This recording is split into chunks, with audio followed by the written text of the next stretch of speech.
Yesterday. What did you see? You're wasting your time. No more games. I don't know what it was. Go on. It changed colors. Like the chameleon. It uses the jungle. You saying that Blaine and Hawkins were killed by a fucking lizard? It's a bullshit psych job. There's 2 or 3 men out there at the most. Fucking lizard. What's your name? Anna.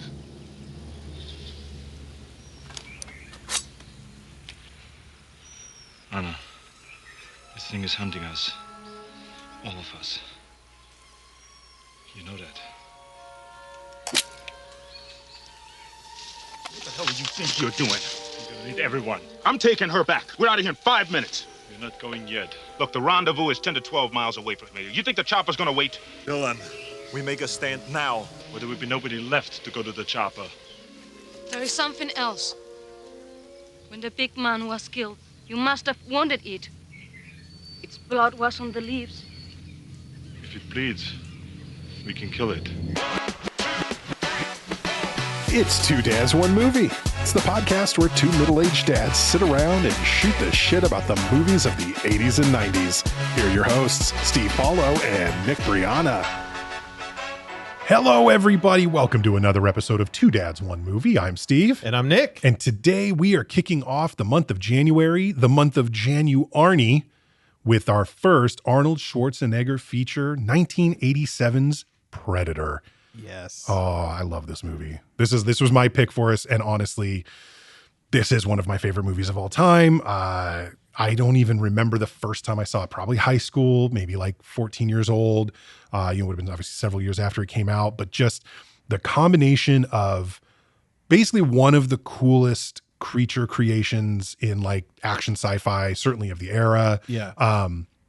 Just a very unique take on why an alien is coming to Earth to do X, Y, and Z. Like, is very cool. Obviously, Schwarzenegger's fantastic, and at the time, who wasn't loving watching Schwarzenegger in action movies in the late '80s and early '90s? And the whole cast is like a lot of fun, but it's just there are great one-liners, and there's just a ton of action, and it's like brutally gruesome in parts. It's sci-fi. It's this, that. It's got so much going on. Oh yeah. Doesn't pass the Bechdel test, as only one woman actually appears in the movie. But hey, no movie is perfect. So, Nick, what's your history with Predator? So yeah, I mean, probably the same as you. And I don't recall exactly when I first saw it, but I think I first started getting into it around high school, like when your friends would have VHS tapes, or when people would record things off movie channels, and you end up with a Predator tape. But oh my God, I mean, what a great like guy movie. And not that I'm this like all-time guys guy, but I certainly was never around a lot of girls. So I think that makes me by default a guys guy. And best movie to be chugging beers and high-fiving your buds with, full of one-liners, full of cool-looking guns. Yes. I mean, it really has everything if you just need to like just live that, vicariously through these like testosterone come to life characters. It is a testosterone fest, that's for sure. I mean, any movie with Jesse Ventura in it is going to be pretty much a testosterone fest. Absolutely. But yeah, he and everybody else is great in this. So let's jump into the facts on Predator, and we'll get chatting about the movie. The movie Predator came out on June 12th, 1987, with an R rating and a running time of 107 minutes. Directed by John McTiernan, who also did Die Hard, which we've already seen, and written by the screenwriting duo brothers Jim and John Thomas. Starring Arnold Schwarzenegger, Carl Weathers, and as the Predator, Kevin Peter Hall. Scores on Rotten Tomatoes, 65%, a decently solid, not super high, but a solid fresh score. On IMDb, though, 7.8, actually much really higher than I kind of strong. expected. Yeah. Very, very strong score on IMDb, which is great. We get a thumbs down from Gene Siskel and a thumbs up from Roger Ebert. Yay, Raj. Yeah, I don't know. These guys, I can't read them. I want to read like the underlying article and stuff. I just want to see if at some point I feel like we do enough of these with Siskel and Ebert that it's like I should start seeing a pattern where it's like, oh, I tend to agree with Roger more. I tend to agree with Gene more. And I'm not seeing a pattern. It's like every once in a while I go, Siskel, you idiot. Ebert, you idiot. Like I just can't seem to agree with either of them. Awards worth mentioning. It did get an Oscar nomination, which I was a little surprised by, but not so much for the category when you realize for best visual effects in 1988. And it did not Did not win. It just got the nomination. At the 1988 Saturn Awards, which is a sort of sci-fi fantasy focused film awards, it did win Best Music for Alan Silvestri, the composer. And I absolutely agree with that. Great the music in this film. It's so good. There's like a theme that sort of repeats throughout in different forms. And it's just very tension building and dark. And it's really fantastic. On a budget of $15 million, which kudos for doing this for $15 million. Very impressive, frankly. It pulled in $98 million at the box office for 6.5 times what it cost. By all measures, a bona fide blockbuster. So fantastic success at the box office for Arnie. Not surprising. The dude had, a couple of hits in the 80s. Yeah, he was ascendant at this point. And John McTiernan, oh my God, was Die Hard also 87? 88. So it was the next year. Yeah. So I mean, it was he had a very nice run back there. Also, just like all of the terrorists in Die Hard, many of the characters in this movie carry MP5s, which were a choice of McTiernan's for both movies, but not super common in movies not directed by John McTiernan until a couple years later, where they were. Every terrorist in every movie in the 90s carried an MP5. Interesting. And that was one of the many different sort of common guns you see in this movie as well. So okay.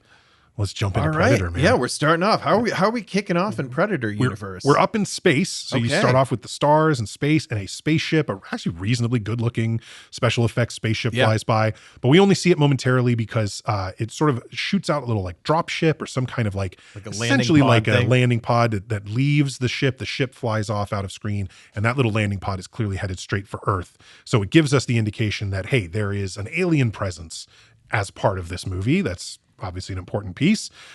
We cut then to the beach. We're in South America. I don't know how clear that is initially until you start seeing the map that they're looking at with Spanish written all over it. It becomes more clear that it's South America.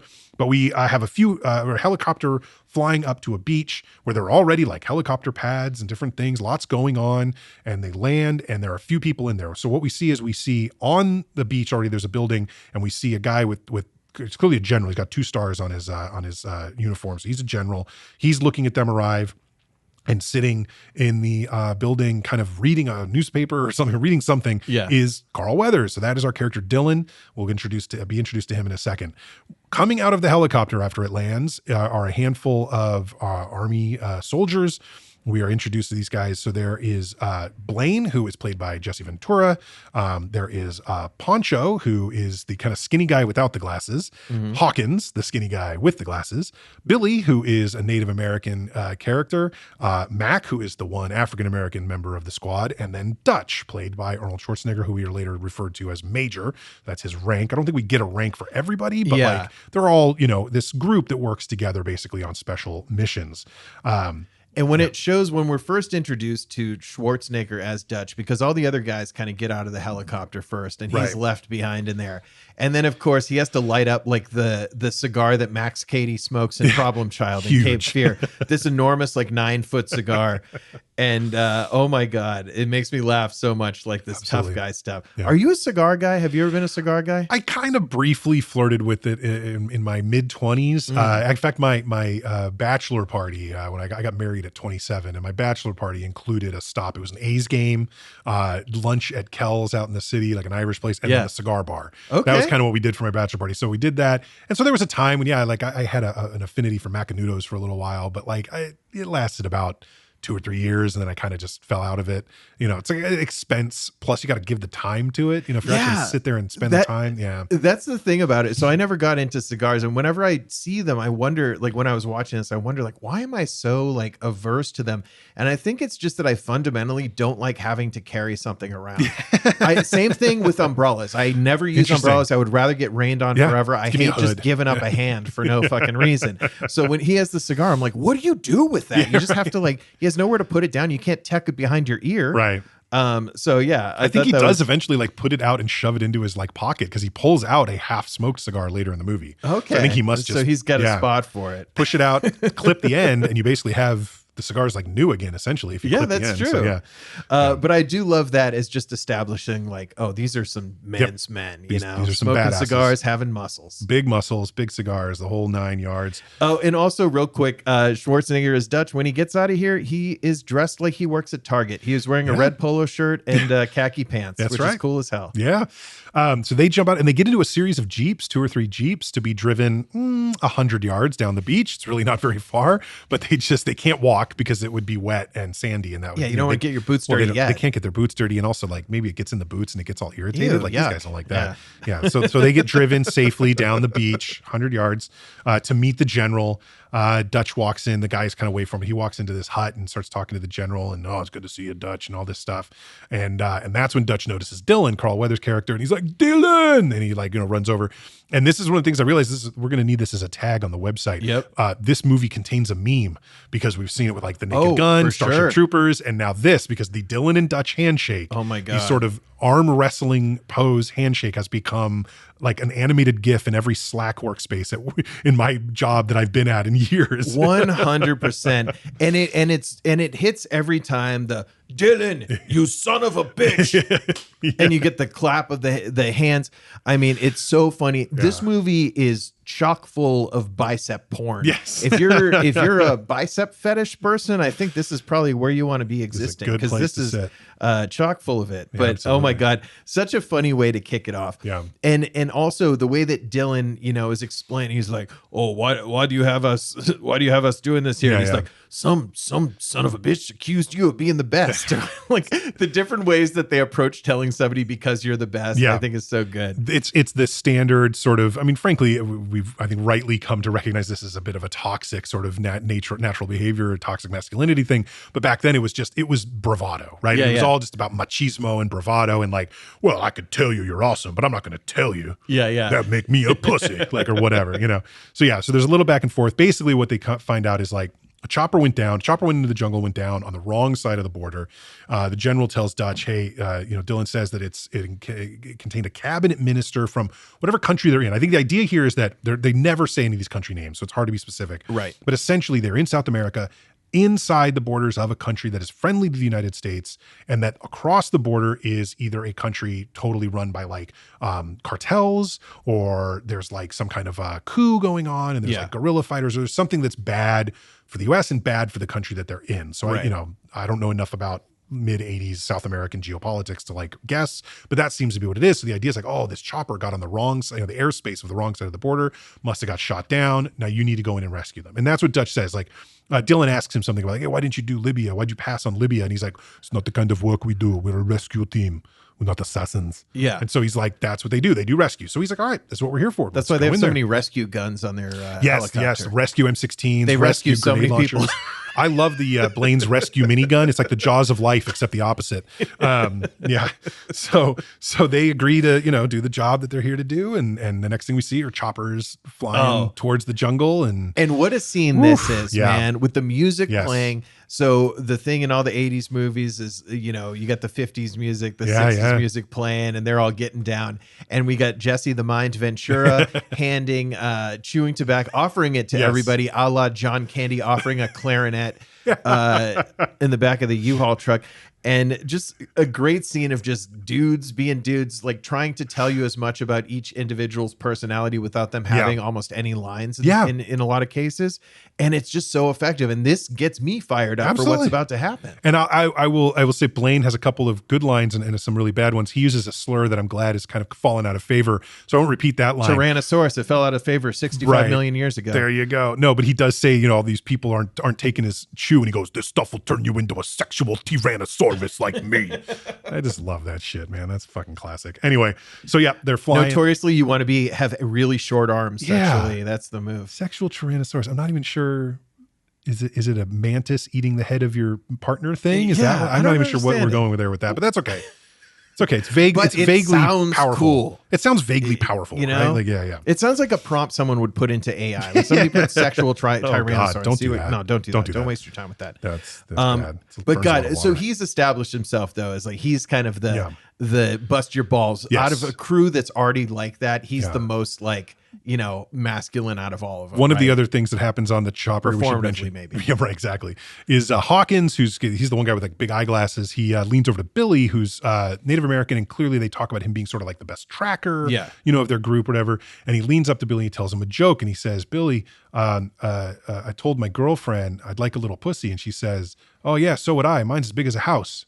It's not a very good joke. And Billy doesn't laugh. And Hawkins explains to him, no, because big as a house. He tries to get him to laugh. And Billy is just like stone-faced about it. The reason I mention it, though, is that it does come back, and there's a funny and good thing later that happens because of Hawkins and his joke telling. But this one does not land. He clearly does not get Billy to laugh. I like Hawkins trying to get everyone a little chuckle, though. Absolutely. Good for him. So he there's that, and then I think basically the only other thing that like maybe really worth mentioning is Mac. He's the one black member of the crew, played by the great Bill Duke. That's who it is. We love Bill Duke. Thank you. Yes, and he's got like a Bic razor with him almost at all times, and is just constantly shaving his face and his neck. And I just like, that would just be irritating. And all the sweating and like, I don't know why he would do that, but that's apparently his, either it's like a calming thing for him or it's like, I don't know what it is, but he's always got this Bic razor with him and he's shaving on the chopper. Yeah, it's an interesting little trait to have, but I guess they're probably thinking ahead. They're like, look, at some point we're going to be selling action figures. And in addition to the minigun, he needs something else. Yeah. He can have a little razor. Yeah, he's got that sort of tripod mounted M60. He's got a big gun. Yeah, oh man. But yeah. So we land in the jungle, and what they're kind of told that their rescue mission is for some type of like politician or ambassador type cabinet minister is what the term is used of the country that they're friendly with, not a right? U.S. cabinet minister. So it's like the neighboring country that the U.S. is friendly with is being held in this hostile captured. Country over the border. That's the idea. So when they get there, they see this chopper that had previously been sent and never got back to them. Yep. It's like crashed in the tree and it's all messed up and stuff. And they're trying to investigate the chopper and see what's happening up there. And there's a handful of things that seem weird right off the bat. They noticed that the two pilots who are still in the chopper were clearly killed not by the crash, but by being shot in the head. Each of them one shot in the head. So that's interesting. And then when Billy is done sort of tracking around, he goes, he talks to Dutch. He goes, Major, this is strange. I see the gorillas and I see the two people from the chopper. And then I see 6 like U.S. issued pairs of boots. And so it's basically he's able to notice. Good Billy voice. I like that. That's very good. I tried. That's, again, one of my favorite movies. But basically Billy has noticed not only does he see extra tracks that maybe wouldn't be explained by the story, they've been told those tracks are wearing U.S. issued equipment. Now, there are ways, obviously, for guerrilla fighters to get U.S. issued equipment by killing U.S. soldiers. So it's not like a done deal that there's something squirrely going on, but it puts everybody on edge. And Dutch is already looking sideways at Dylan at this point. Yeah. And Billy, one of the things I love that Billy does, because he's such a great character and he's going out and tracking and, he's walking through the jungle and then he just grabs this vine and slashes it open with his, it's not a machete, it's a really long knife. I know, it's like halfway, like they the all size have of a machete. It's like crazy. Halfway between a machete and a combat knife, but it is big. Yeah. It's wild. Yep. And then he chops it open and then he drinks from the vine. There's so many scenes in this movie where a little Photoshop could make certain actors look pretty bad. And this is definitely one of them. Some kind of a milky water that he's drinking from a vine, clutching right over his head with his mouth open. But yeah, so they come across some gruesome shit. Well, yeah, here. so Billy hears something and he's not really sure what it is. And so he's kind of looking, and what's really interesting, if you listen closely and you know what to listen for, what you're hearing is flapping wings. And it's pretty clear you're hearing flapping wings. Then if you listen at this moment, while Billy is looking in the trees and walking towards it, you can hear there's a predator croaking sound. The little like, I can't do it, but like whatever. It's like the clicking noise the predator makes. It's in there momentarily. So we do get a sense that something's nearby. And if you've seen the movie multiple times, you recognize that sound. Yeah. You can listen for it. But really, he's hearing these flapping wings and he's not sure. So he kind of climbs up part of this tree and looks. And when he spreads this sort of like canopy apart to see, there are 3 bodies that are hanging from their feet and have been skinned alive. And the flapping you heard was vultures that were all over the place. And so they kind of go crazy. It scares them half to death, it seems like. But that's they find this gruesome, sort of effigy with these bodies hanging in the trees and skinned alive. Well, I mean, I guess we don't know they're skinned alive, but they're skinned. Yeah. And it's bad and they're gutted and it's a whole horrible scene. Yeah, it's super gnarly. And then there's like under them? Is there just kind of piles of like guts and just their there's clothes just everything, and stuff, right? Because they've been all torn open too. Like you Yeah. can see they're missing their intestines and there's just stuff everywhere. Yeah. One thing I love that's going to go in the category of Dr. Dan throwing the Halloween mask onto the camera in Halloween 3 Season of the Witch is whoever was investigating like the pile of guts and shit at the bottom. Poncho picks up a dog tag with his knife to like look at it, and then he just flings it off of his knife, and then Dutch catches it so easily, like it's a small joke book on Kill Tony. Just this perfect catch, but I just love that kind of shit. Yeah, absolutely. Also, by the way, I very much appreciate that every time you reference that, you mention the entire name of the film, Halloween 3 Season of the Witch. I think it's important because there's so many witches. There's so many Halloween 3s. No, anyway. So we get the dog tag. Oh, yeah. Sorry. Yeah. So the Dutch checks the dog tag and he recognizes the names, Jay Hopper. And he talks to Dylan. He says, like, I know this man, this Green Berets out of Fort Bragg. What are they doing here?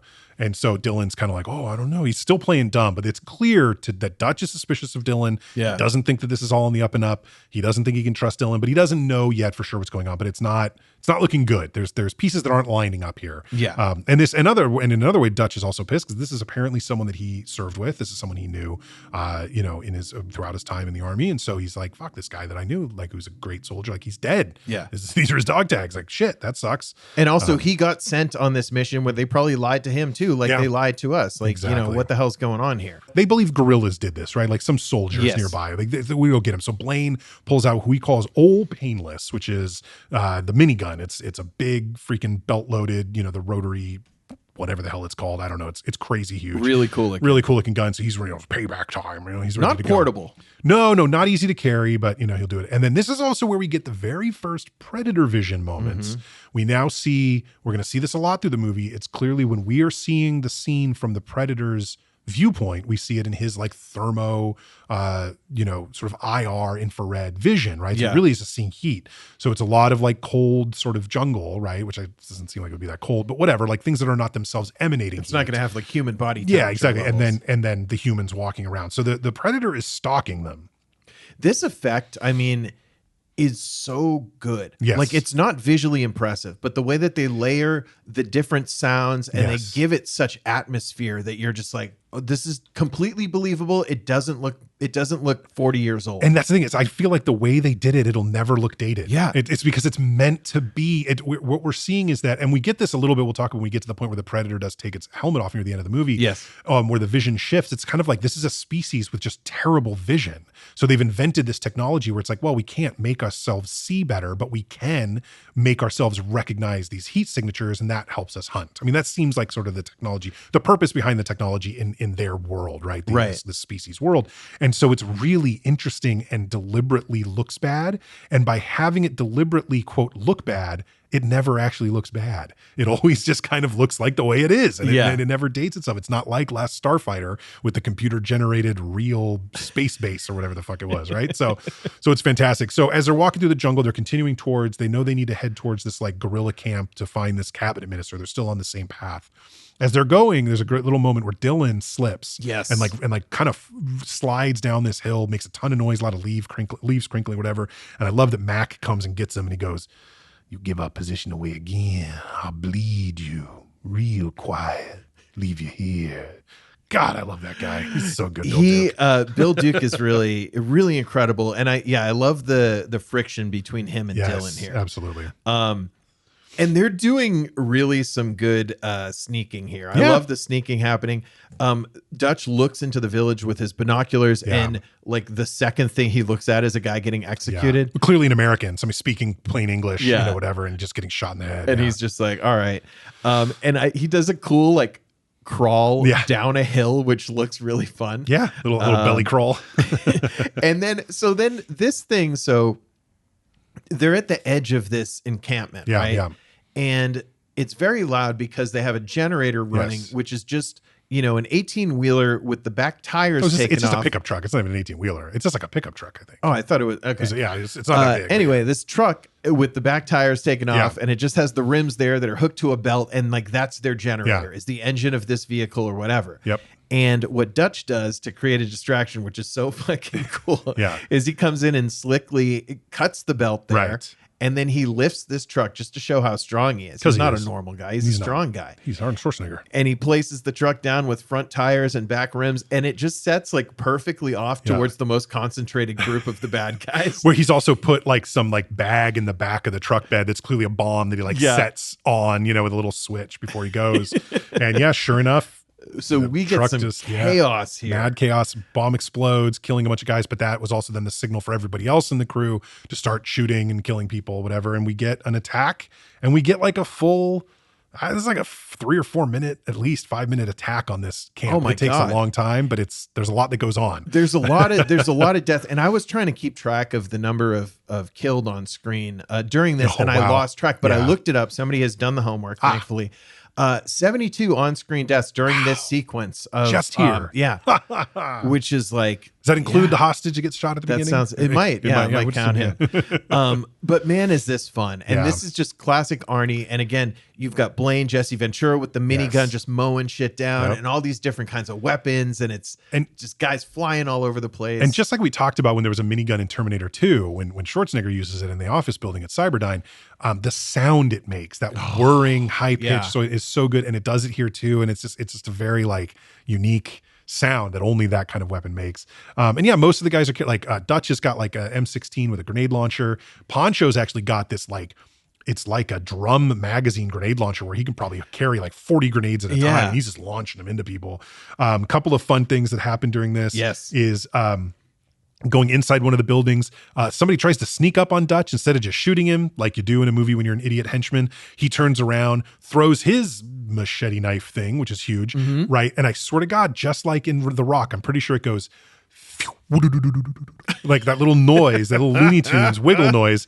But he goes and he gets a guy in the chest and it actually pins him to like a post he's behind. And Schwarzenegger turns and goes, "Stick around." So good. He's so efficient with his language in this movie here. Yeah. And so there's all this chaos and stuff. And they're finding out during this that they're like, oh, this doesn't look like Central Americans. This is some kind of like, there's Russians, there's CIA people. Like this goes all the way to the White House, you know, goes all the way to the top kind of thing. And at some point, Blaine is there with one of the other, with Poncho maybe. And Poncho points out, he's like, "Hey, you're bleeding." And then Blaine says, "I ain't got time to bleed," which is a really funny line. But the funniest thing is the look that the other guy gives him. He's just like, "You fucking dipshit." But he literally goes like "All right." Like he literally, so it's so great because it is a great line, but it's a great line because it's a cheesy movie line. So in the universe of the movie, it's a stupid thing to say. And Poncho looks at him like, and then it's basically Blaine is like, a guy up there dug in like an Alabama tick, you know, and he's got to like get this guy out of this like the hidey hole he's in. And so Poncho, when he tells Poncho he doesn't have time to bleed, Poncho goes, "Okay." And he fires 3 grenades up into the guy's like, you know, like a hidey hole. And he goes, you got time to duck? Because it starts exploding and dirt's raining down on them and stuff. Very funny. That adds so much to the movie, though, that these guys like know that all the other guys are full of shit. Let's see here. Yeah, so basically what happens is after they've killed everybody, there's a woman actually tries to attack Dutch, and he turns on just like, you know, rifle butt to the head to knock her down, and he goes, "Oh, fuck," like he didn't expect a woman to be there at all. There's that, and then kind of as they clear up and all the baddies are dead or whatever, Mac is the one that tells Dutch sort of like, if these are Central Americans, I think he says like, I don't remember what he says. "I'm a Chinaman," I think he says. You know, which we know is not the preferred nomenclature. but you know, basically it's like, there's like Russians. He's like, there's some CIA guys. Like, what is going on? This is crazy. And Dutch is pissed at Dylan because Dylan now has found a bunch of papers and he's like, "Oh, we got him. Like, this is what we came for, all this stuff." So Dutch realizes, they were sent in here to like wipe this encampment clean, not about a rescue at all. It was about like a hit job basically, and it was just so the CIA could get like hands on these like plans and stuff. And he's pissed. He's like, "You set us up, you set us in 6 of us into a meat grinder." Like, you know, he's like super pissed about it, which like makes sense. I'd be pissed too. Oh yeah. And so now they're kind of like, we got to get out because now they're on the wrong side of the border. This is the thing, right? Now they got to get back Our to a chopper rendezvous can't pick point. us up. We gotta exactly. And it's not like where they were dropped off, the chopper landed. They have to go to like a clearing or something where they can actually land to get on the chopper. They all rappelled down when they originally arrived. And so we get as the sort of team is moving through the camp with all the damage, we get more predator vision because it's clear that the predator is watching them. And a handful of really important things happen here. One, it looks like Max spots something and he talks to Dylan. He's kind of like, hey, over here, and he's kind of like, whatever. And he goes to put a knife on his shoulder. We realize there was actually a scorpion on Dylan's shoulder. Mac just saved him. Yep. So that's interesting. But then the predator is like watching and listening, and you can hear this really cool effect when we've got the predator's point of view where he's hearing their voices, and then it's like he's refining his hearing of them. So it's repeating over and over again and getting clearer and clearer. Then Hawkins tells another joke or whatever, and he said, hey, to Billy, he goes, hey, Billy, I was going down on my girlfriend the other day, and I said, boy, you've got a big pussy. Boy, you've got a big pussy. And she said, why'd you say that twice? And I said, I didn't. And there's a pause, and then Billy erupts in laughter. Billy's he thinks it's the funniest thing. Not a bad joke, by the way. That's a much better joke than the big as a house one. It's a much better joke. But he laughs his ass off. It's a huge, and the predator hears this, and it's clear that he's like refining his internalizing hearing. He's like internalizing Billy's laugh. Very important. That'll come back later. It's almost like the predator is doing the thing from Face Off where it's like, I could eat a peach for hours. Exactly. Like just trying to repeat it so that he could replicate it for like hunting purposes or whatever. Yep. Oh man. Yeah. Really good. At this point in the movie, my wife says, not a lot of dialogue, just a lot of big puss jokes. And I think that's correct. That is accurate. Yeah. Certainly most of Hawkins' lines have literally been telling those jokes. We haven't heard much of anything else from Hawkins. No, it's not a lot of pretty much depth his there. existence there. Anna, so the hostage that they have now, she starts to take off. Like she is trying to escape a few times here. Yeah. And in the meantime, Billy is kind of like off away from the group, like staring off into the woods. And the way that they deal with Billy, I mean, this is very like, racially coded. I don't love it or whatever. And because Billy's the tracker and he's the native, and they're treating him like he's their like a dog, like a bloodhound. Because Billy's out there looking, they're like, "What's got Billy so spooked?" It's like, come on, man, it's not good. It's not great. But they obviously, they obviously respect the guy. But yeah, he's amazingly good at what he does too. The sort of dog whistly terminology is not great for sure. So Billy's gesturing. He's just like, "There's something in those trees. Something in those trees." And that's when the girl tries to run, and Hawkins chases her down and is trying to chase her through things. And as he catches her, she looks past him, and we get this like crazy moment of like this shimmering, something's not actually there, but like lunges at Hawkins, splattering blood all over Anna, and then sort of Hawkins being dragged away into the jungle. And by the time I think the next person to catch up is either Dylan or Poncho, the two of them show up similarly timed to find Anna, and she is just like in shock. She's literally shaking and she's covered in blood. And when Dutch sees her, he goes, "This is not her blood. Like, what happened?" Yeah, and he discovered that so quickly. Yeah, I guess he's just looking at it going like, "There's no wound. There's no It's cut here. Like you have like blood all over your face and upper body, but there's no cut anywhere. So like, where'd this come from?" And that's like, so now they find, and where they send they send somebody off to look for Hawkins. Yeah, they send Poncho off to look for Hawkins, and he comes back because all he finds is a pile of guts. Oh, a pile of guts. And almost throws up. You find Hawkins? I can't tell. I can't tell. Yeah. So Hawkins is gone. So of the original crew, we've gone from 7 to 6 now because Hawkins is down. But yeah, so so Poncho, the translator, he's the only one who can communicate with Anna, and they're like, ask her what she saw. What did you do? And he's like, she said the jungle just came alive and took him. And they're like, your translation sucks. There's no way she said that, or that doesn't make any sense. Dylan says something even more interesting. Doesn't make any damn sense. He says, that's not what she said. What she said doesn't make any sense. Oh. And so it's almost like he's maybe at least, I mean, he speaks a lot of Spanish to Anna before we realize a little bit later that she actually speaks English. Dylan obviously knows Spanish, and it's almost like, is he translating her words differently than Poncho is? He doesn't actually tell us what he heard her say. Yeah. But he does make a comment about like, that's not what she said. What she said doesn't make sense. Kind of reminds me of Tombstone, when, what's the Michael Biehn character? Johnny Ringo has to correct one of the other actual like Mexican banditos Spanish because it's like, your Spanish is worse than your English, that kind of thing. But yeah, so we don't know exactly what's going on, but she does her best to explain, and it doesn't work. So they are both now, they're all looking around for Hawkins' body because Dutch is like, I want Hawkins' body found. We're not just going to leave here without finding it. So he sends her 50 meters, like look around.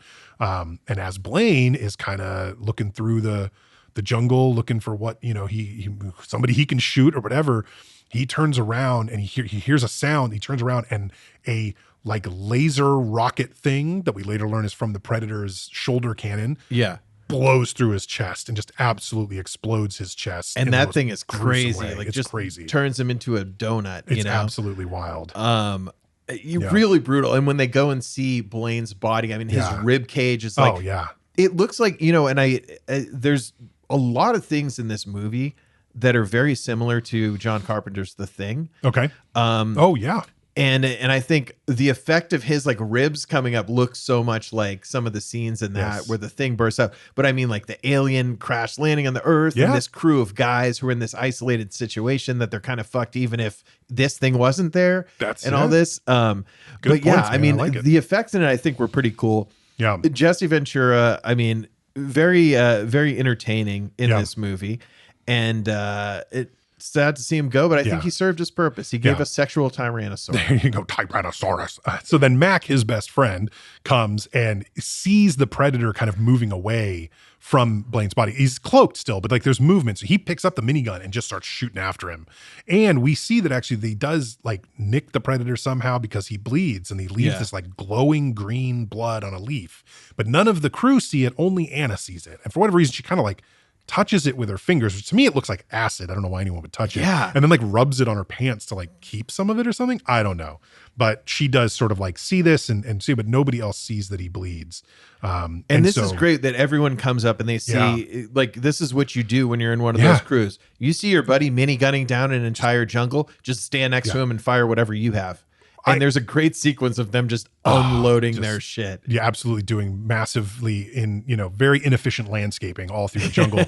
It's a massive waste of ammo. I'm really actually glad that like ammo capacity doesn't come up really at any point in the movie because that would have been irritating. But it is like, Jesus. Like because like the minigun that Blaine had and that Mac is now using, Blaine had to wear a backpack full of the belt-fed ammo for that gun. And obviously it's shooting a lot of rounds per second. He goes through the entire backpack. That gun is now useless. Yeah. It is out of ammo, and I don't think they've got another ammo backpack lying around. No. Nobody else was carrying one. So there's that. He was just tired of holding it. He was like, he doesn't like cigars or umbrellas or miniguns. So let's see. Yeah. So it seemed like after that, is there any, and I love when the minigun finishes firing, you just have the barrel spinning, and that's still holding another the trigger. great sound is that. Yep, exactly. And so Poncho runs off to see like what they hit, if anything, and he finds no evidence of any blood, any bodies, anything, which I don't know how he missed whatever the girl saw, whatever Anna found. And how did Billy not find that? There's that too. He can smell the air and know what kind of plane is flying overhead, exactly. But so he comes back, he goes, nothing. We hit nothing. There's no bodies. There's no blood. There's nothing. That was crazy.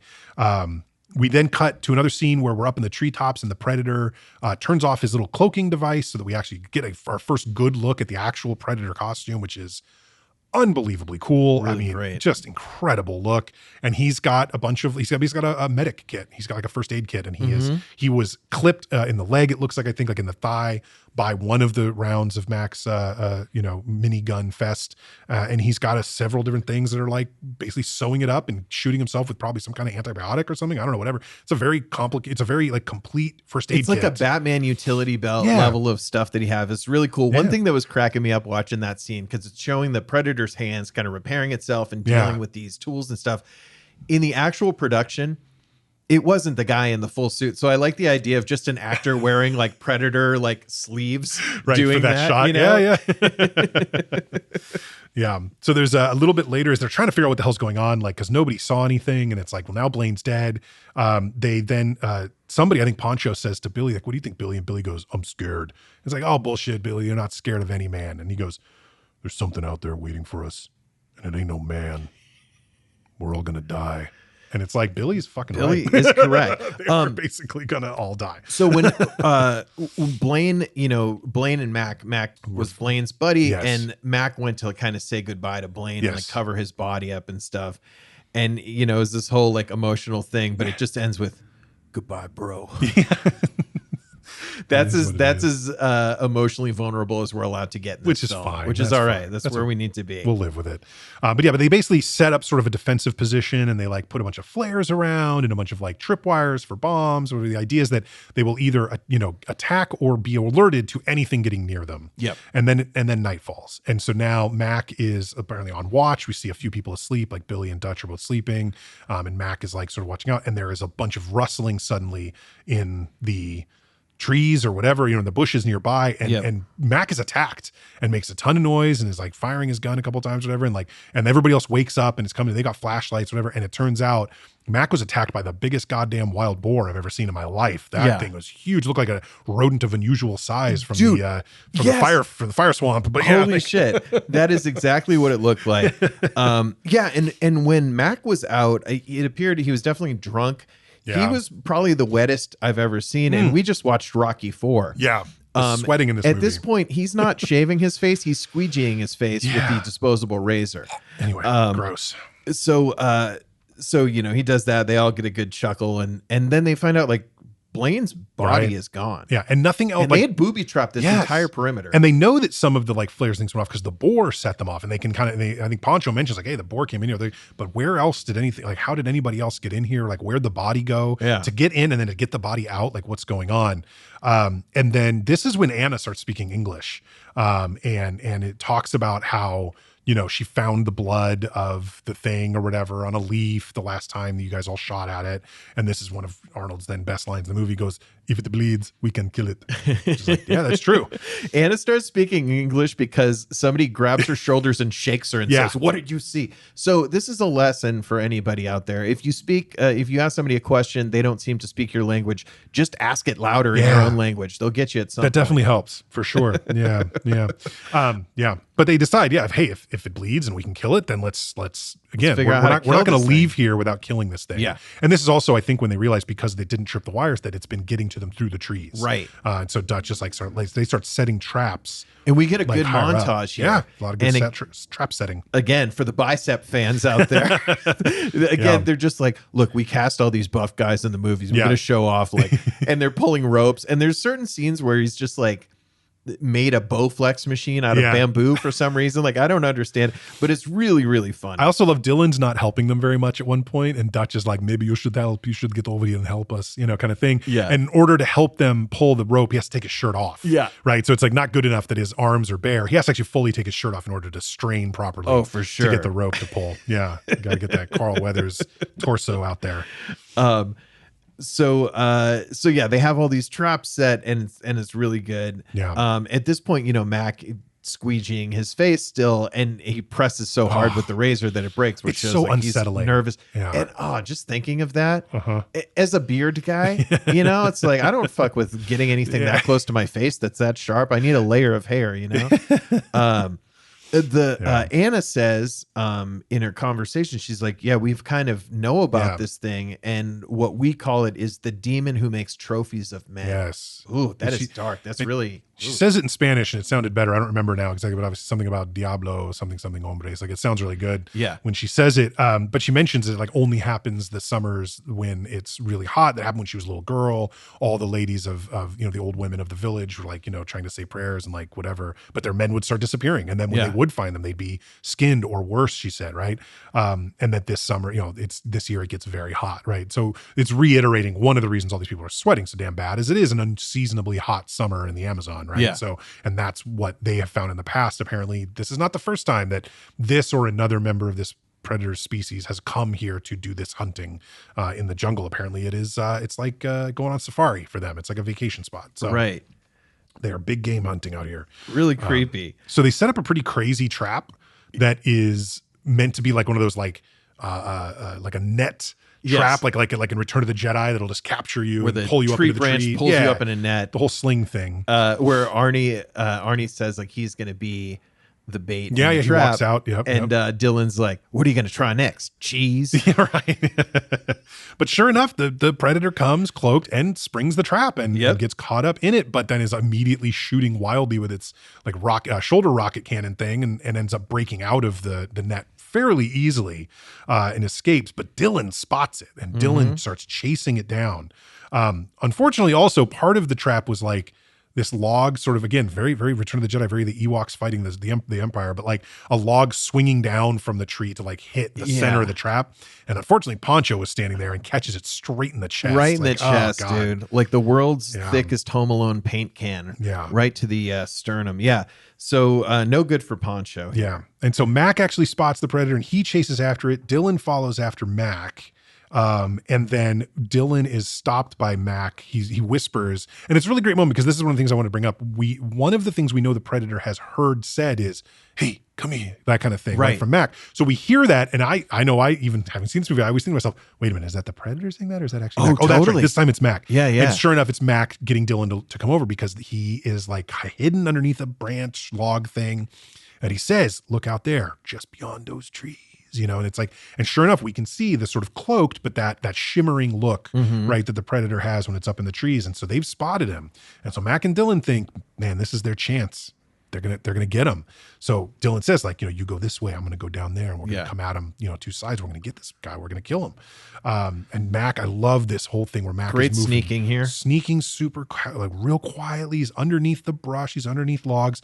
But at one point, he like reaches his arm up to like pull himself into a certain direction, and 3 little red dots in a triangle formation show up on his arm, and he kind of looks at it, and then he moves his head to look at where it's coming from, and there's the predator just blast through the top of his head, I think, because we see his face later, but at that point it almost looks like his entire head explodes. It looks like it kind of goes like through his forehead, basically. It's because we can still see his face. Because the exit wound came out the back and stuff. Brutal. Ooh. Brutal. But, really gnarly there. And R.I.P. to Mac, another entertaining character there. So Dylan sees this and he starts shooting. He's firing his gun off, and the predator charges him, and we get a great scene of Dylan's flexed bicep detached from his body. Two dads, one movie, baby. Baby. We got another missing limb here. The arms detached from his body, still firing on the ground, which is such a good scene. And he still tries to fight him. Well, he's got 2 MP5s when that happens. He's shooting them both. So his arm gets blown off by another shoulder rocket from the predator, and that's the one that lands and it's still firing as the finger must have been like held. The muscle holds onto the trigger, right? But he tries to fight with the other one. Trigger mortis, folks. Boom! I like that, trigger mortis. But Dylan gets his shoulder, but gets his arm blown off, and then the predator finishes him off close quarters with his like claw knife, crazy thing on his wrist. In the meantime, though, Dutch, while Mac and Dylan were off trying to hunt down the predator, Dutch was with Poncho, who's really wounded with this thing, and Billy and Anna, and they're all trying to continue on to the chopper rendezvous point because that's kind of their only hope to get out of here, especially now that Poncho's injured. Like they just don't have that much choice. And so as they're running off, and as we hear Dylan screams off in the distance as he is killed by the predator, Billy, then they all cross a big log, almost like it's across a ravine, like as a bridge, and Billy stops. And he turns around and he takes off his vest and he drops his weapons and he gets his big machete knife out and for whatever reason kind of cuts himself, obviously very lightly, but cuts himself across his chest and upper kind of stomach area. And it's just like, come get me. Yeah. And that doesn't take very long. No, not at all. We hear Billy scream off in the distance. I don't know if we talked about this yet, but this is kind of an important point to introduce is I think at this point or a little bit before, Dutch has realized like, it didn't hurt you because you didn't have a weapon. That's right. There was a moment. So he said that to Anna like, let's keep a weapon out of your hands. Like this thing is coming, they're kind of starting to understand a little bit what its motivations are. It's not sporting. It won't kill you without a weapon. It's not sporting. So then, very quickly after that, Billy, we hear Billy die off screen. Poncho gets capped. As well. Another shoulder rocket. And it's just Arnie and Anna. Right. And then Arnold actually takes a shot from the shoulder rocket, but it just grazes his arm and kind of knocks him down. Yeah. At which point he yells another great line from the movie to Anna. It's like, go run, get to the chopper. Anyway, hopefully that'll come through. That was a nice get to the chopper. I like that one. But yeah, apparently Dutch is partly made of steel because even a grazing shot doesn't seem to really phase him at all. Right. Like, it's bad. And he gets shot and then he does like the 500-foot Richard Kimball waterfall. Yeah. Well, he kind of slips almost. He slides down this like embankment. And then it's so crazy when he crests the cliff, the camera shows us what's beneath him, which is rocks. It is the shoreline. But somehow he's able, his momentum, I guess, carries him far enough, and he lands in the river. And then he goes over another waterfall. Yes. I mean, it's really gnarly. He should be dead several times during this river scene. Oh, for sure, for sure. And, you know, so he's in this cold water and he comes crawling out into the mud, and you see that the predator dips into the water kind of right behind him. Yep. Yeah. And it doesn't, you know, it ends up going by him. It doesn't creep up on him. He doesn't have a weapon on him, but he also is like, he's like tucked up into like this like fallen tree or whatever. And he's covered in this mud from the riverbank. And the predator, you know, spots like a little animal and shoots at it because that's the thermal signature it can see. Yeah. But it can't see Dutch at all. And he even says it out loud. It's like, he didn't see me. Like he gets it right away that, you know, basically when he's covered in this mud, the predator couldn't see him. And, and so, yeah. So now we cut to Dutch. So now basically, like, let's just take stock quickly of what's going on. Yes, sir. Anna and so Poncho's dead. He's been shot. Billy's dead. Dylan's dead. Mac's dead. Blaine's dead. Okay. And Hawkins was the first to go. And then, so Anna has supposedly run off towards the chopper. She couldn't possibly know where she's going. Yeah. But okay. So she's doing that. And Dutch is now setting up, we cut to him like setting up traps basically. And he's like trying to create this like pinch point where he could like attract the predator to and kill it, because now he knows it bleeds, and he knows how to stay hidden from it essentially. And so he's got a plan. He's got a plan of attack, and we get a great little montage again of more trap setting and you know, creating. Oh, this was actually where he was making his own bow flex machine by bending vines over his shoulder. Well, he was making a bow and arrow. That right? That's literally like he's creating a bow and arrow for himself because he doesn't have any other weapons anymore. I love it. I love the ingenuity of it, but also just the gratuity of these scenes where we're like, hey, we got to get the muscle guy looking muscly on the screen. And then we do, while he's doing these traps, that we do cut to the predator who's got Billy's body, and he reaches, you know, into Billy's back basically and grabs L4 from his spine and rips the whole spine and skull out. And then we see him spray it with this thing that clearly cleans it because he adds Billy's skull to a set of other skulls that he has, all human skulls. I do like how clean the skulls were. That was pleasing to me. If it was like bloody, gross skulls, I love that. Think about if it's a trophy, he wants it. He wants it clean, you know? So yeah, this guy's collecting his trophies. But yeah, so Dutch makes himself a set of bow and arrows, covers himself in more mud. We get a lot of just very like muddy whatever. And then he lights a huge torch. And he gets up on a bridge, you know, like another fallen tree log, and he just does a war cry. He just yells like nothing intelligent. It's a great roar. Great roar. The predator does get its attention. And then what he does is he tosses that torch into what he's created, like a bonfire. So now there's this huge fire that obviously the predator's gonna be able to see. He's figured out the whole mud thing is a heat thing. It's like he's cold when he's in the mud. So, you know, it's like he can't be seen, but the fire will attract the predator and probably make it fairly hard for it to see other stuff. I think that's kind of part of it. And then we'll see, and again, like what his exact plan is. He goes up into the trees to hide. And it's like the predator walks right by him. And it's hard to tell how close. It almost looks like the predator. It looks like he goes over him, like on his way, right? Yeah. It's just because we're seeing through him. It's like he's on the underside of a branch and the predator's right there. But yeah, that's very intense there. Very tense. Yeah. And I do really love his like vine swinging between trees. Like, let me get your attention over here. It starts to come over there, and he swings on the vine and like, what a great setup. Hugs the tree. As soon as he gets to the other side, he hugs the tree and stays still. And he knows if he's covered in mud and cold and up against the tree trunk, he's going to look like part of the tree. Sure enough, the predator, you know, reacts to the sound, but then doesn't really do anything else, doesn't see anything, so continues on down towards the bonfire to investigate that. And this is where we see what the real plan of the fire was, is that he had Dutch had during the montage, taken apart some of like the grenade shells or something, right, from his RPG or his grenade launcher on his rifle, and dumped out the gunpowder. Yeah. And wrapped it up in like a big banana leaf or whatever, and then turned that into the tip of an arrow. So he made this bow and arrow. So he's able to shoot that into the bonfire, which then makes it explode, which clearly does fair amount of damage to the predator. It screws up his like some of his equipment, like it blows up his little wrist computer. Yeah. So his cloaking thing doesn't work anymore. So no more cloaked predator for the rest of the movie. We get a good look at him from here on out. The computer stuff is funny because there's a few scenes where it'll show the predator and it has this kind of like blue lightning static looking effect on the outside of its computer system, and then it pushes the button to make it stop doing that. Yeah. I think it turns it off. I think the idea is it's like it's on, but it's shorting out. And so if he just turns it off, it'll stop. Turn it off, turn it back on again. Yeah, you know, it's a good idea. I'm a tech guy now. IT. It's the 3 R's. Retry, Reboot, reinstall. There you Yeah. go. This is funny. So when the predator's coming after him, Yeah. because it's moving so like stealthily to this point. And then when it starts coming after him, it's like stomping. It's lumbering. Like the worst upstairs neighbors you've ever had in your life, you know? It's like stomping hard at him, which gives us a great sense too of how large this thing is. Yeah. And I think also too, it shows that it adapts to its own situation. So when it has its cloaking device, it moves in a stealthy way. Yeah. Once that's gone, what's the point? Yeah, who cares? Just barrel through it. Like go get the guy. You know, so I think that's kind of on the topic of this particular species of alien being a particularly adept soldier, hunter, whatever. You know, it really adapts to what it has. The predator jumps in front of Dutch at one point. Now he's still covered in mud, but he knows that the thing will see me eventually if I'm too close to it, kind of thing. But he is able to kind of like get underneath the log he's on and hang on to the vines as the predator walks by, which gives him a little more time. He's able to retrieve a couple of other weapons he made for himself, including a spear with another one of those like exploding sort of heads on it. And let's see. And the predator in the meantime has left kind of a trail of this glowing blood. Because that first explosion from the bonfire, everything really did damage it. So he's now following these little green glowing drops of blood.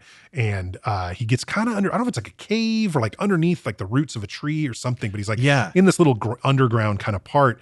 And that's when we hear the predator showing up behind him. And it's kind of hard to tell what the predator sees here because it does sort of follow him and shoot after him as he runs away, but he jumps and I think goes to grab a branch that breaks. It breaks immediately. Right? It's the most pointless branch grab ever. But he lands in the water, which we got to remember now. This is going to wipe all that. This is going to wash all the mud off him. This is like his one sort of defensive mechanism is this mud, and the water is going to wash it all off. And the predator's got him now up out of the water, and you can see the predator is absolutely enormous next to this guy who's already enormous. His whole career is built on being enormous, right? He's like 6'3" or something. Right? And the predator is choking him a la Ivan Drago choking his manager, just holding him up against the tree by his throat. Very intimidating, very crazy. And we see from the predator vision through his helmet, he's really examining the skull. He's really looking at Dutch's skull and comparing it, I guess, right, to the other trophies he already has. And you know, it's interesting. He could kill him right now, but instead he drops him. But does Dutch he doesn't have a weapon at that point? That's is that why he drops him? Maybe that's right. Yeah, I guess because there's a point where the predator takes off his helmet and takes off his shoulder cannon and is basically like, let's do this hand to hand. And I guess you're right. It probably is because he sees Dutch as a valuable trophy and a worthy opponent, and Dutch currently does not have any kind of weapon on him. So we'll just fight then, you know, and that's, you know, I guess like respectable. I don't know how to think if that's how I should think about it, but it does seem to be what happens. So when the predator takes its mask off, really creepy looking. Love it. Yeah. They managed to just like model these after like the absolute weirdest looking of real life things and combine them in such a cool way. My wife did say, she said, that's a dark crystal ass looking face. That's good. That's good. That is. So that's the only effect that didn't quite, something out of Labyrinth. It's still cool, but that's where you see like a little bit of limitation of practical effect from looking super cool, but still great. And we get Dutch saying, "You're one ugly motherfucker." Yeah, which it really is. Yep. So the predator and Dutch start fighting hand to hand, and the predator is just beating Dutch's ass. Oh my God. This is Ivan Drago and Rocky Balboa all over again. But Dutch is kind of able to continue leading the predator towards those traps that he set, right? He's got this like spike thing that's going to collapse on him, and he's got this other log thing. And so he is able to crawl under to where if the predator follows him, he's going to be in his trap, but the predator stops. Now we know he can't see very well. That's the thing. Once the helmet came off, everything had been blue, and then like the heat signatures would be red. Yeah. But when the helmet comes off, it's like that dude's vision is basically all red. Yeah. There's it's very like little he's difference. Blinded by whatever. Yeah. He's and I think maybe it's the heat around or something, Yeah. and it's got that. So it's a less specific ability to detect the differences in heat signatures, and that's what the helmet gives him, is his ability to understand like you know, sort of more mammalian, you know, like kind of heat signatures versus vegetation. Oh, totally. And I think now it's just the whole area is so hot. That's just his unaided vision is just terrible. Right. Because if it's like 92 degrees, you know, that's going to be all messed up. So, so the predator is starting to follow him, but like feels the spikes. He can't even necessarily see him. He feels them. And Dutch starts with like, come get me. I'm right here. You can kill me. Come on, get me. You can kill me. And it's like, bro, it's clearly not that dumb. Yeah. If it sees you sitting there just asking it to come at you, it's not gonna. It's just not like, this isn't like an idiot creature. Right. And sure enough, the predator does not follow under the sort of spiked trap. It goes another way, and it's got its claw blades back out, little gauntlet blades ready to just finish it. Yeah. With Dutch. So Dutch is kind of like Kevin McAllister in the treehouse, hoping that the wet bandits will chase him. That's true. In a certain way, but they're Doesn't too happen. wise for that. Luckily, there was a backup trap. There was a backup trap. And it turns out to be a good one because it's a huge log that we saw him sort of have to hoist into the... How much, I want to know the estimate of how much that weighs. Like, what are we telling people that he's able to hoist up? Yeah. It was crazy. Without it was a pulley. like half of a tree. And usually without a pulley, I'm sure he put the vine over a branch, but it's not the same as having a real pulley. And yeah, 300 pounds. It has to be enough to kill from that height and kill an extraterrestrial, right? So crazy. So so this giant log drops down to crush the predator. Yes. A la two things that we've seen in our film so far. Oh, number one. Go ahead. Cyrus the Virus. That's right. That was what I thought Con Air. Yeah. His face getting crushed by the face crushing machine. And number two, Rob Lowe's character in Tommy Boy, where he gets put onto one of the chairs that they're testing for durability, and the sandbag that they repeatedly drop on the chair just drops right on his nutsack. So it's kind of like a halfway between both of those. Send him a bottle of wine. Say sorry about your marbles. Yeah, that guy. So in other words, I wrote down here, got him. So we got the predator, but not necessarily. There's still movement and sound coming. So Dutch goes and checks it out, and he realizes the predator's not dead, so he lifts this rock up. He's going to crush the predator's head, which he really should have done, because as it turns out, the predator is bleeding all over, is choking out its last breaths. It is dead. It is not a threat to him anymore, so he thinks. It opens the little wrist computer and hits a bunch of buttons or whatever on it, and it starts making little, I guess they kind of look like a countdown. They just don't look like any numbers we would use. Yeah. But there is an increasing frequency of a tone. Beep, beep, beep, yeah, so beep, you can figure beep, it beep, out. and it's kind of like, well, that doesn't sound good. So Dutch hauls ass. He just hauls ass off in the other direction. And I'm pretty sure this is a nuclear explosion that occurs. From the effect of it, right? Because there's a helicopter cloud that's on its way. With the general and Anna. Yeah. Right. Yeah. And that feels the effect of it. I mean, that thing gets rocked and it doesn't get actually touched by any of the debris. Yeah. So, and the predator, as it's about to self-destruct, is recreating the laugh that Billy did to the big pussy joke. That's right. He's so it's kind of like the predator finally got the joke. Yes. It took him that long to get the joke. It's like, oh, I get that. I have a feeling that's on our plan. I have a feeling that's not a sexual act that a creature with that kind of mouth teeth would do. But maybe I'm wrong. I don't understand the sexual proclivities of the predator species. So, but the chopper feels this blast, but Dutch is able to dive, get low at the last minute, and he gets picked up by the chopper. He hides behind a tree, which is what you're supposed to do in a nuclear explosion. Yeah, hide behind a tree and you're fine. Tree's going to protect you. Exactly. But they do when they get this. Also, I love it too. That explosion creates the clearing needed for the helicopter to land to get him, because otherwise there would be too many trees in the way. But it's created this almost crater-like situation, and it created a clearing, and so it lands and it gets him, and Dutch is rescued by the chopper. And that's pretty much where the movie ends. There's no, he doesn't get married to Anna. There's no epilogue here. He's also the only survivor from this thing. Oh my God. I'm assuming he's retiring because his entire crew is dead. So it's not like his team is rescuing anybody anymore. Yeah, or he just, that helicopter gets shot down because the implications of him getting the word out about what's going on are too dark. So I don't think it's that. Yeah. I think he retires. He goes back to that bar in Alabama where his wife works, and they're going to expect their first child. That's probably what's going to happen there for Arnold. Oh my God, Predator! How fun was that? Yeah. Oh boy. Yeah. Well, what a great way to kick off JanuArnie, Steve. Yes. This was your wonderful selection. Do you want to give it a rating for us first? This is so every once in a while we'll do movies on this show, and it'll be something, maybe that I haven't seen in a while or I have really fond memories of, but then I watch it and it's like, God, it just didn't quite hold up. It just didn't quite hit for me. There's been several examples of that over the time. This is not one of those. This hit on every level that it always has for me. It reconfirmed itself as literally one of my I mean, look, I put it on Letterboxd as like a top 4, partly for the shock value. It is easily, though, I think one of my top 10 favorite movies of all time, easily. I am a 5 out of 5 on Predator every single time I watch it. There is no doubt in my mind that nothing I could ask for of this movie, I could not ask for anything other than what it gives me. It is amazing. The effects hold up for the most part. I know that the puppeteering on the Predator faces, it's maybe a little dated, but it really looks great. Only thing, and it's the only thing in it that's even a tiny bit that way. The Predator vision stuff was so innovative. Just the Predator character creation or character design was incredibly cool and new and unique at the time. And, the fact that there have been 20 other Predator involved movies over the years kind of, bears that out. It's a really fantastic as a sci-fi. It's fantastic as an action movie. It's got a bunch of great lines. Yeah. 5 out of 5, no notes for Predator. I'm a huge fan. Excellent. Yeah. I mean, again, I kind of thought the same, like, what am I going to think of this as a professional film analyst?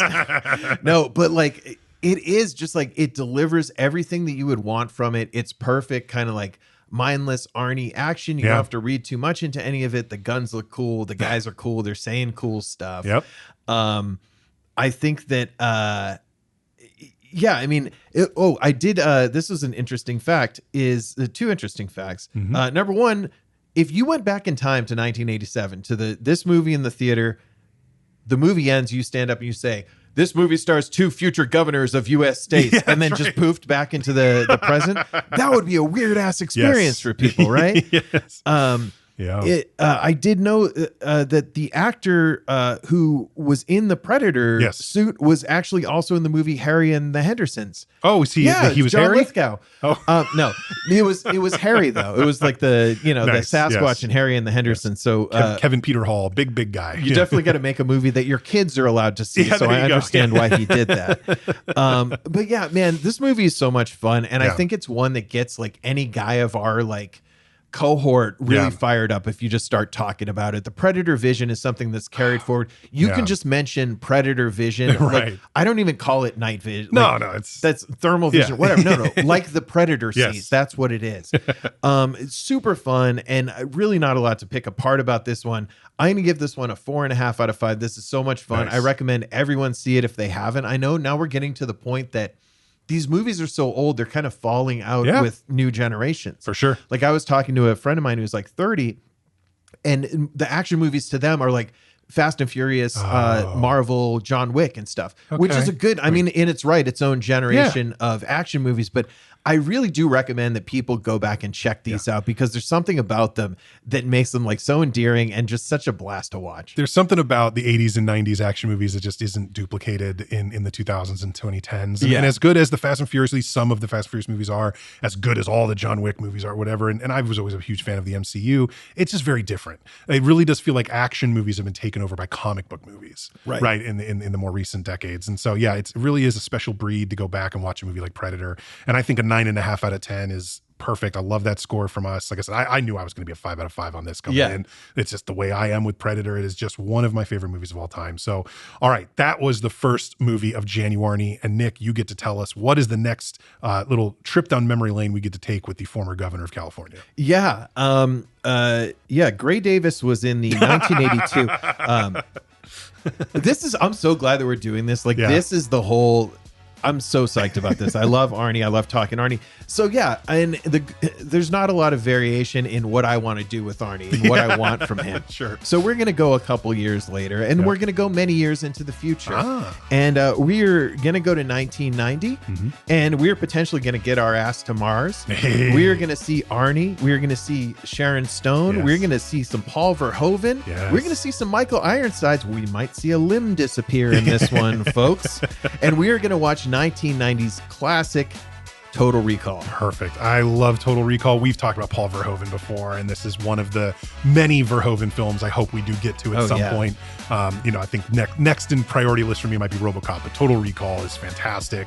And it really is a lot of fun. I can't wait to watch it with you and talk about it because, it's great. And we don't have to talk about this remake either. We can pretend it doesn't exist. No, nothing exists past 1999. Right. There you go. They're redoing The Running Man now. It's just why? Like, anyway.